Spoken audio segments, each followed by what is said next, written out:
ค่าหมายซุ้มค่ามันที่โฮมทบการนั่งข้าวบอกสนใจเป็นค่ำค่ะเนาะในรายการตลาดตรงโกนมันได้ค่ะเนาะมันได้ข้าวอะไรห้องนั่งบอกสนใจปีม้าแต่ที่มาอุบไข่ในลองสายพื้นเต้นค่ะเนาะอันค่าเคยออนพี่น้องเขาออนอุบได้ก็ลองว่าเนื้อสายพื้นเต้เขาคากาบปานเหมอวันเมื่อไค่ะกันเนาะกาบปานเหมอในจ่องเขาคาต้นในอ่อนหัวน้ำนามาสีปอกนั่นค่ะเนาะเอาคาดาได้อุบไข่ลองในเขาคากาบต้องตั้งบอกสนใจปีจังมันค่ะส่วนการบอกสนใจปีค่ะมาส่งค่ะไปกินว่านะครับเนาะเอาค่ะอันค่าคือหมอสันใจเพียวอันอุบได้ยังมือหมอสันใจเพียวเป็นเดียวว่าผู้โรงเรียนก็ว่าผู้เรียนเพียนสายปืนไตมาเจ็บเลยเจ็บก่อนก็ว่านั่นค่ะเนาะมาทันนะเพราะว่าตีส่วนก็รู้ลิกไล่ลองปืนได้แลบรู้นำเลยเสียค่าเขานั่นน่ะเนาะเอาขายกันนั่นแหละในค่าคืออ่อนอุบได้ในจอมหนังสายปืนไตเขาว่าเพราะสายปืนไตเนี่ยมือกูปอกได้เขายำหุ่นจักหาเนาะมันจะหนักว่าเจ้าสือขานฟ้าว่าเจ้าซื้อเผือกว่าเจ้าเนี่ยเขาย้ำหูว่าเขาอ่อนหัวน้ำนาได้มากกว่าเย้าต่างคือมากกว่าเย้าย้ำอ่อนหัวน้ำนามากนั่นค่ะเนาะอันคาเคออ่อนอุบแต้ในตอนก้นหนุ่มนั่นค่ะเนาะในสายปืนเขาอันกาปันเหมือนในจ่องมีหลักฐานสังนั้นก็จ่องต้นยังมีเสียปอค้าว่าเขาคาในและอ่อนหัวน้ำนาเบิ่นม่านค่ะเนาะเอาค่ะ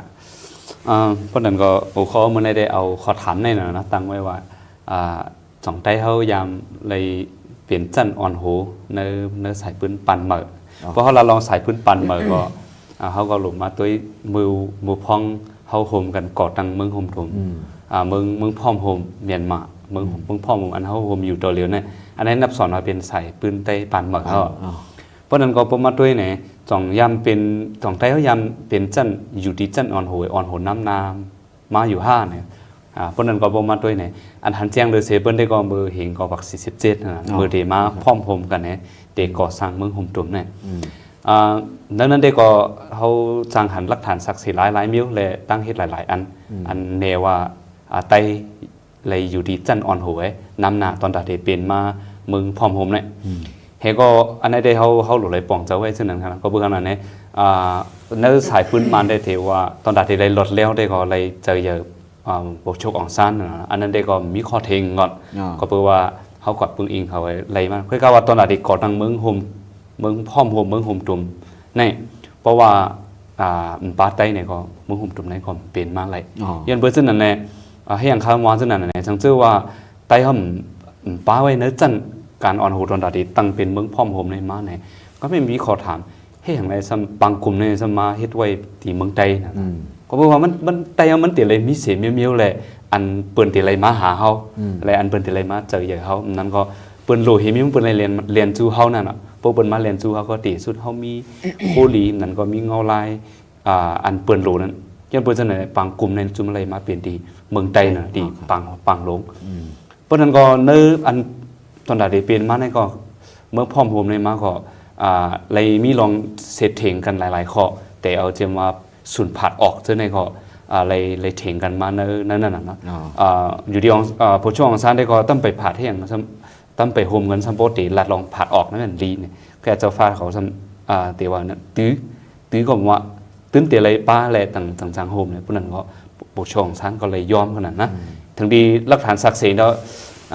ลักเมืองเห็นก็บอก47ใน chapter 10นั่นเฮก็มันมีไว้ในหมายตั้มนั่นก็พิงตั้มนะครับปกมานั่นอย่างก็201 202ก็พวกข้าต้องพิจารณามันหลาดไว้ว่าไตมีส่วนผัดออกมีไตขึ้นยาน2คืนในไว้ต่างคืนนี่มีค่ะก็เขาเตรียมไว้ไว้10 ปีนั่นนะนั่นได้ใครว่าซึ่งคือก็ยะติสุดเขามีส่วนผัดออกให้อย่างเขามีส่วนผัดออกอะไรต่างเจ้าขึ้นมีส่วนผัดออกเนี่ยย้อนก็เบื่อว่าแต่เลยว่านั้นสังเกตว่าป้าไต้พร้อมเนี่ยเมืองโฮมตุ่มเนี่ยเป็นมากเนี่ยเพราะว่าในการอ่อนหกกอดังเมืองพร้อมโฮมเนี่ยอันในเขาสั่งเนอะไรว่ามันเป็นหลักฐานศักดิ์สิทธิ์อันหนึ่งขนาดนะหรือเห็นนั่นก็เขาขึ้นมาวนด้วยแทงผ่านวนพินผลด้วยว่าเพราะว่าไต้เขาพร้อมว่าเทโฮมอยู่จอมมาในเอารถแล้วเนี่ยซึ่งเมืองพร้อมโฮมปีทางสู้ใน2ที่เป็นมาอยู่แค่ที่เป็นกว่าประมาบี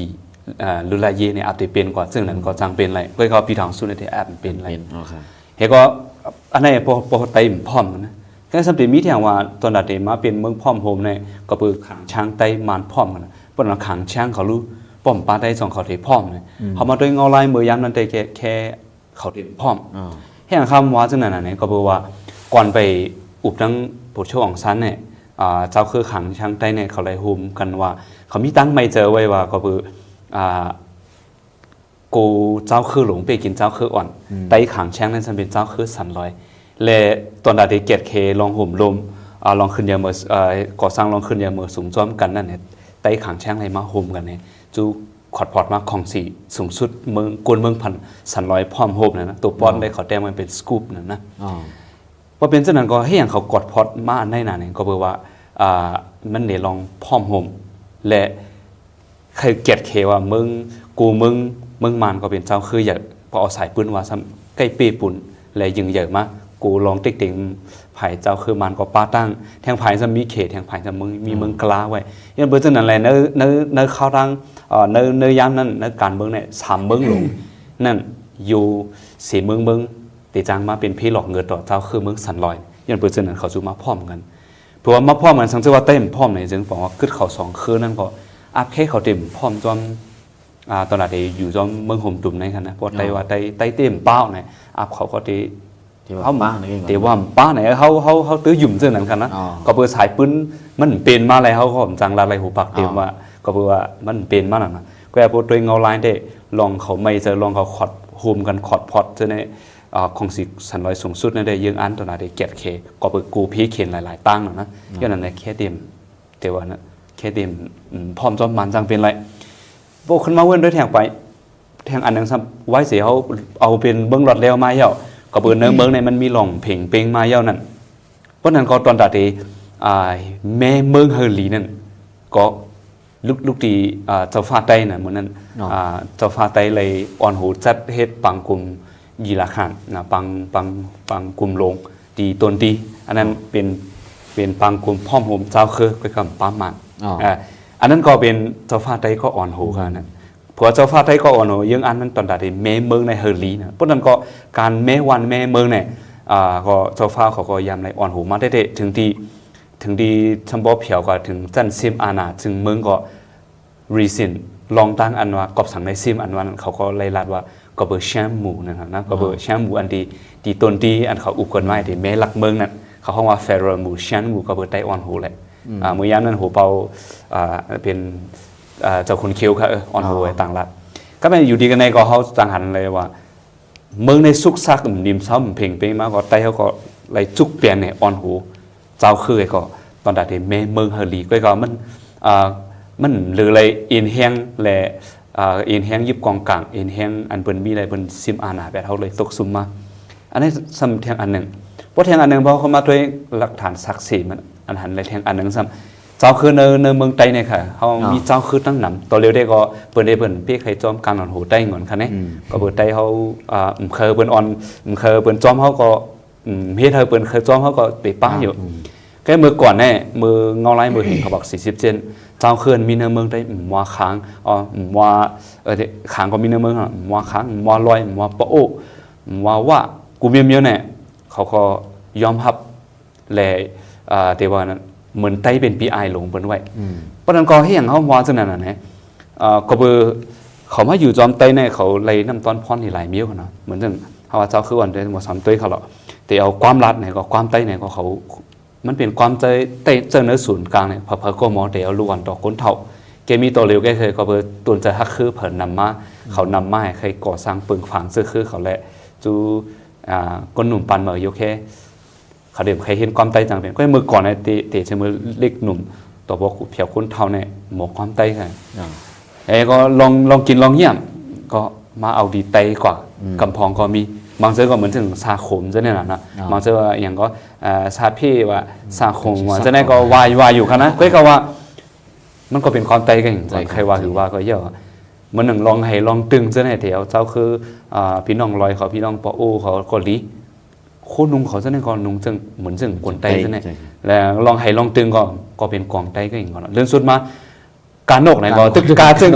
การนกไต้ก็อย่างก่อนโดยเฉพาะเขาได้เสิร์ฟมองบอกมาได้เอาเปิงฟังเสื้อคือเขามาต่อเสริมเหมือนหนึ่งจอมปิวเขาว่าสังหารใส่กาก็มันก็เป็นนกจึงไต้ก่อนเรื่องสุดมาแต่เฮ็ดปล่อยปีเหมือนเนี่ยก็ไต้ยามอ่อนตกสู้มาเขาก็ตกสู้กันก่อนเขาว่าเจ้าเนี่ยให้อย่างมายังไต้โมลาเนี่ยก็เมื่อก่อนไต้ยามอยู่ที่จันอ่อนโหแลอยู่ที่จันห่มน้ำเปิ้น ก็แม่เขามีเอ็นมีแห้งไงก็เปิดในจอมไหนก็ห่มเจิงก่อนก็เปิดทางนั้นนะเขาอยู่จอมไตเขาก็ไล่น้ำเม็ดน้ำตอนในน้ำตอนพรดีจอมไตไหนเขาก็ฮับยังฮับเจอหรือสมาติมือเดลงไล่มือเลี้ยวหมายปังลงนี่ก็เหมือนหนึ่งเจ้าฟ้าเจ้าขุนปั้นจริงเจ้าฟ้าน้ำสั่นเนี่ยเนื้อสายปืนได้เขาว่ามันเป็นเจ้าฟ้าลอยนะเพื่อวันนั้นเสร็จก็มันก็หลัดความไตหรือสุดมาต้มสังหมอผีเนื้อเจ้าคือพี่น้องตาอ่างเขาเจ้านี่ก็หลัดไผ่ไตเก่งก่อนนะเขาก็ยามหันออกมาไผ่ไตก่อนนะไผ่ไตเก่งก่อนนะว่าความเตียวความปั่นปอนเจ้านี่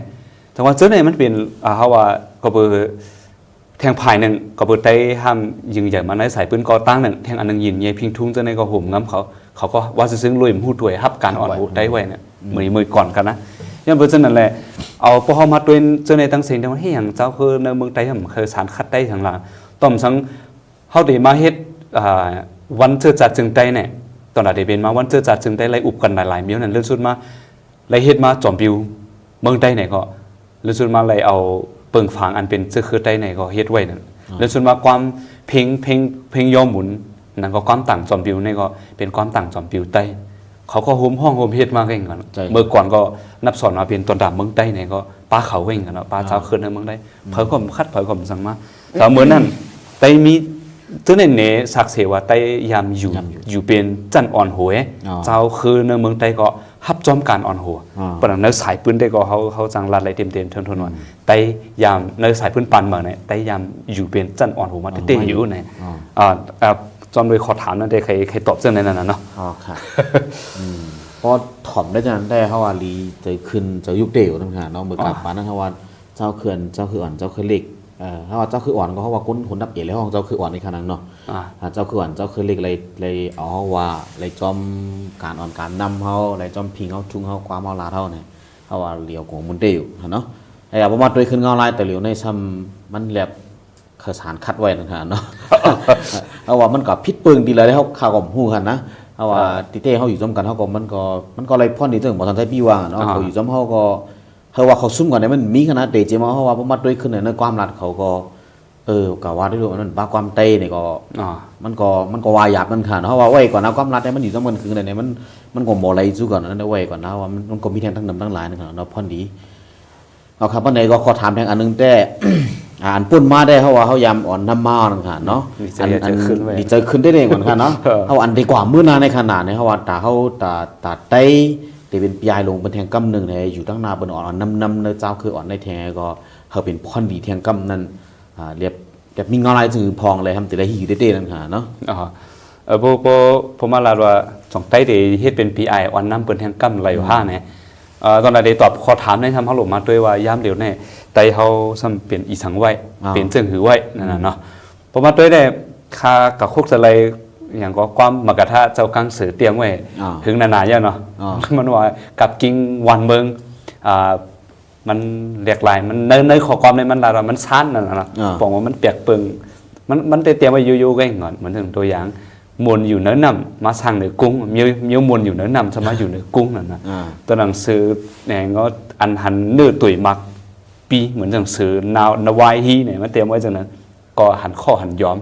ก็แม่ขึ้นโคกอะไรขึ้นบอกว่ากลับเมืองนี่มันปีนโฟนะเพราะว่าปีนโฟนะก็พูดมาด้วยเหมือนหนังเนื้อไตเขารู้เนี่ยเมื่อก่อนเขาเป็นปีไอหลงบนมาเป็นเจ้าเฮิร์นว่าก็เจ้าเฮิร์นก็เลยเย็นเป็นแขกอ่ะก็แม่เจ้าเฮิร์นก็เลยเย็นเป็นแขกเซมก็เลยติดอยู่ล้อมอยู่หรือสุดมาเมืองไต้หลงเนี่ยเพอเคยให้อย่างเฮ็ดก็เหมือนทางว่าไต้ห่มมีส่วนลัดสังไร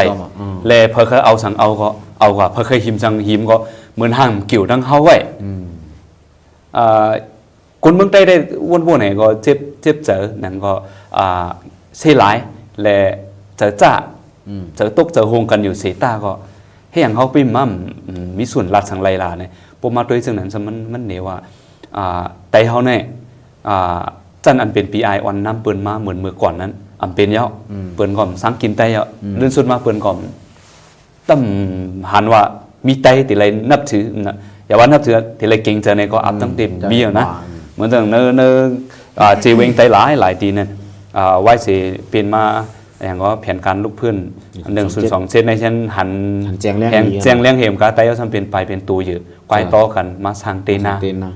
เป็นตูอยู่บ้านน่ะพอมาโดยเจ้าไหนๆไต้เขาซ้ำมีไว้อยู่ให้อย่างเขาอ่อนหูปืนเขาว่าหังปืนว่าเกียรติเคไรห้าเนี่ยก็แค่ตีใครเกียรติเคอยู่เสตาก็เขาว่าแค่เตรียมเฮ็ดไรก็สั่งเป็นเขาก็ฮู้เขานะตอนนั้นเต้ก็กำหันเฮ็ดไรมาเต้ๆนั่นนะเพราะว่านาทีอันเขามีก็เผอเคยหิมเผอเคยเกาเผอเคยเอาก็เหมือนทางเขามีส่วนรัดสั่งไว้บางเสือก็วายอยู่เพราะว่ามีเผอมีแฮงไงมันเอากว่าไรนั่นก็มันเหยาะหรืออะไรมาอุบกันอยู่ก็คือว่ามือพ้องปืนเพราะอะไรเสืออินเสือแฮงจุนโตจุนเสือปืนเอาอะไรกว่าเย้านั่นเพราะเขาเดี๋ยวมาอุบกันก็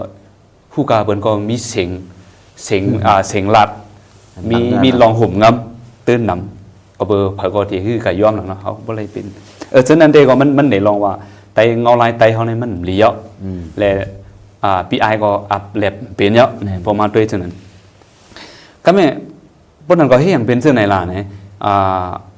เขาก็หู้ขอตอบมันเต้งก่อนก็คือว่าอันหู้เต้ก็อันหู้เต้อันแต่เนื้อเจ้าคือเตี๋ยวเจ้าคืออ่อนอันเมื่อกี้ลูกตีเขียกโซโบเป็นเจ้าเฮิร์นลูกตีอันยามเป็นอูมุนพุ่งเยอะเหมือนจังเจ้าคือไตยามมีอูมีมูลน่ะแล้วสายปืนเขาก็รัดเจ้านั้นก้นหลงก็สอนเขารัดเจ้านั้นน่ะเนาะเขาก็สำไรติดอยู่ล้อมอยู่เนี่ยมันเป็นเงาไม้เจ้านั้นนะพวกนั้นก็คือปืนเฮียงเลยคือเขาเฮ็ดซังเนี่ยพวกนั้นก็เขามาด้วยก่อนเขาไปตัวเนี่ยเด้พวกเขาถามเมื่อกี้ว่าจ่องเป็นพี่ไอลงเป็นเนาะเขาได้เขาหันเจ้านั้นน่ะนะ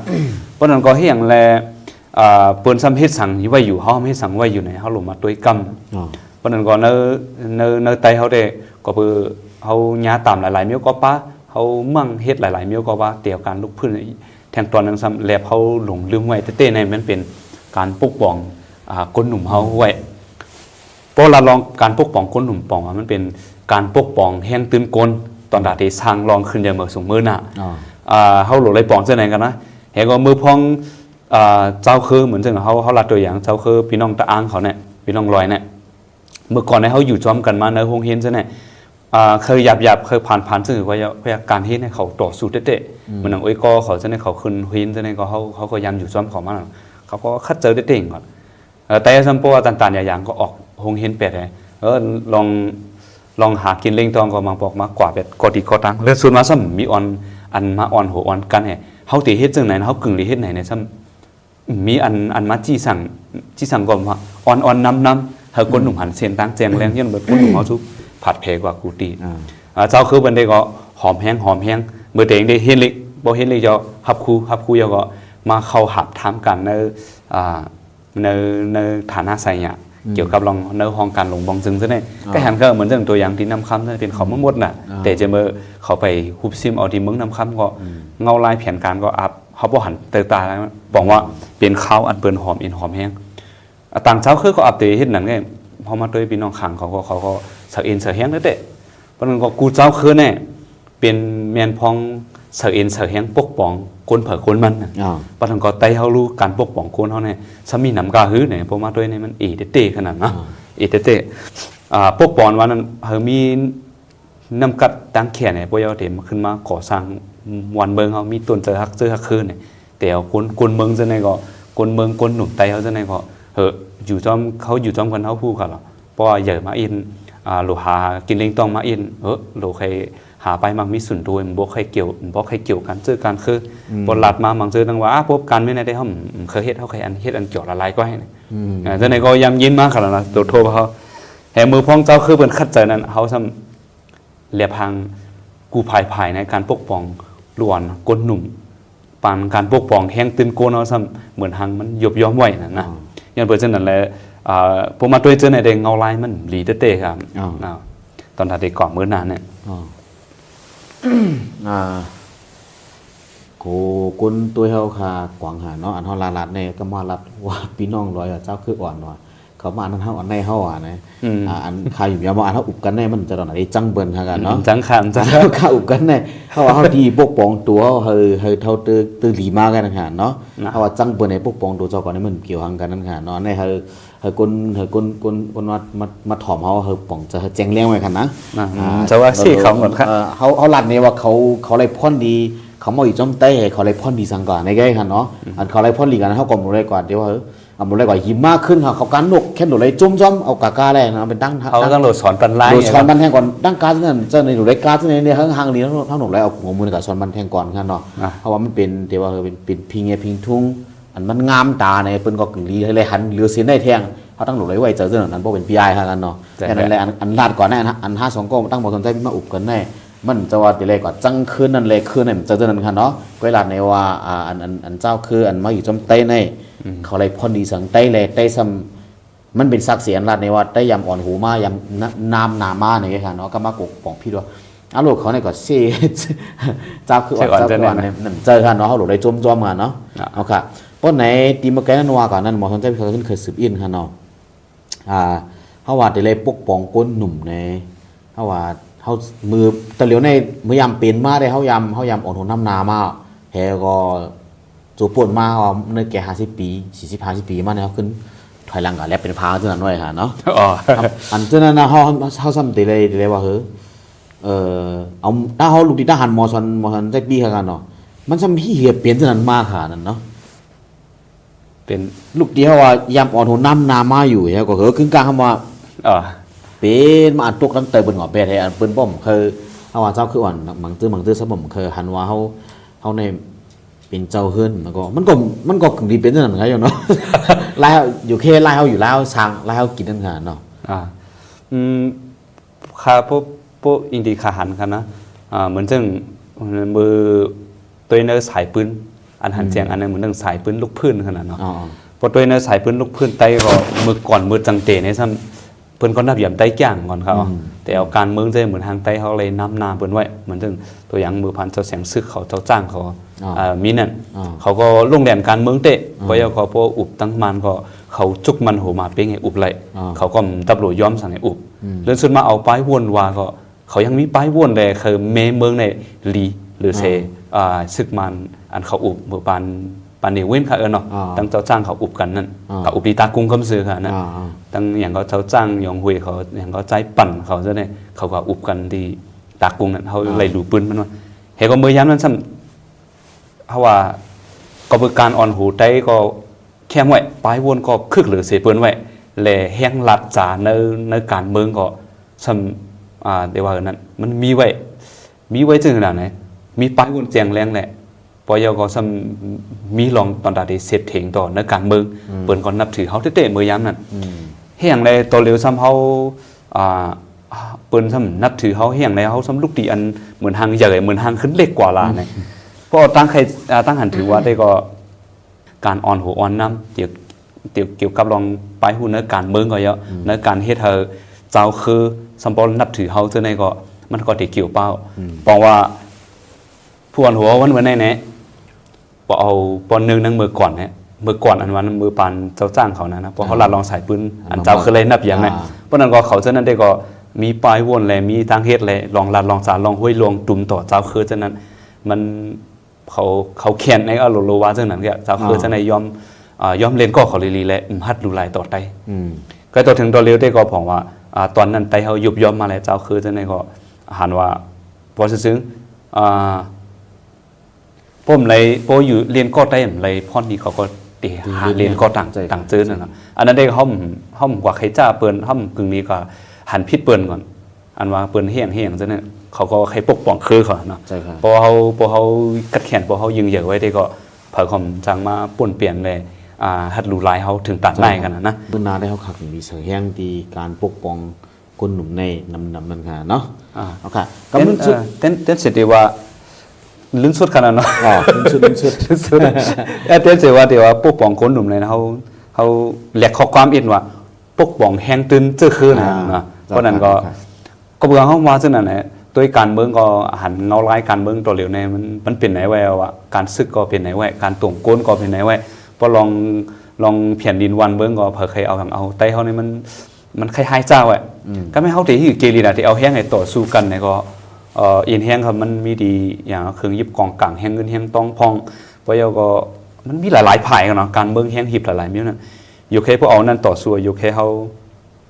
ไม่ได้หยับอินก็จังเป็นไรก็อย่างอันเขาได้จางเฮ็ดอันได้ก็อันเด่นพิษเพอ และอันเดเป็นพ่อนี้ต่อเจ้าคือเขาได้ก็การปกป้องแห้งตึนโกนในหลุดเลยเสือเอ็นเสือแห้งเต้แต่เอาก้นหนุ่มก็เยอะก้นข้าวก็เยอะแต่เลยเสือแห้งไงบอกว่าก้นหนุ่มเขาบ่มีพิงยามเห็นมีพิงแต่มีต้นเจอตอนด่าเจ้าคือยอมเอมาเนี่ยมีต้นเจอคือนำเนี่ยมันมาเป็นพ่อนย้อนดอดเจ้าคือเขาได้แต่ว่าเรื่องสุดมาได้ก็มันหลุดเลยเหตุการณ์ปกป้องน้ำสอนน้ำเห็นน้ำเพราะเยาเขาจะเป็นคนหลงจะเขาเลยปิดตั้งปันน้ำเปิดตั้งเยาเสียมาหลุดเลยกำแถมยุกยองวันตีเลยมันคึกมันเข้มหน่อยก็หลุดเลยกำแถมเพราะเป็นซึ่งนั่นแหละบอกว่าซึ้งเพราะคนหนุ่มเขาเหมือนในเห็นหรือเห็นลายน้ำเป็นมีตั้งหุ่นน้ำเนี่ยบอกว่าเมื่อหน้าไตเขาแต่มีคนหูคนนั้นน้ำเพราะว่าคนหนุ่มเขาเหมือนในเป็นคนอันมีตนใจฮักเจอคือน้ำแลมีพิงยามดีน้ำเมื่อหน้าก็คนฮักเจอคือเลยคนมีพิงยามดีก็เด่นน้ำเงาลายไตเขาตีตื้อห่างดีมาอีกหนึ่งในกันนะยันเปอร์เซ็นต์นั่นแหละลองเงาลายอันเขาจางเฮ็ดแหละอันเขากึ่งดีเลยปันแห้งกันในก็ดูแลกึ่งดีเลยเป็นตอนการปกป้องแห่งตื่นโกนเขาในกันนะครับปันไหนก็มันได้เขาขายกันกึดกันแหน่ขึ้นอุบตั้งสนใจปีแทงต่างปอกมาค่ะเนาะเขาขายอยู่ย้ำว่าลองเขาขายทั้งหมดสนใจปีอุบกันในโกดป่องจะพี่แทงกัมค่ะเนาะมาอุบกันได้เหมือนจะโดนเนาะว่าอะไรกับเซต่างคือค่ะเนาะมาลานในเขาขายแต่ดีจังหนึ่งคือผมเจอเปิงหลงได้เขาขายดีห้างแห่งตัวเขาเปิงหลงมันจะหมดสนใจปีกว่ากับมันไงแห่งตื่นแห่งตื่นโกนแห่งตื่นโกนแช่นเหมือนนั่นค่ะเนาะเขาขายอย่างนั้นแหละลูกดีรายการตลาดของคนในเสตอนนั้นปองในเด็กข่าวทั้งสองก็ที่ย้อนดีกันในแท้จากนั้นพบกับหนึ่งกระปองครับสงขลา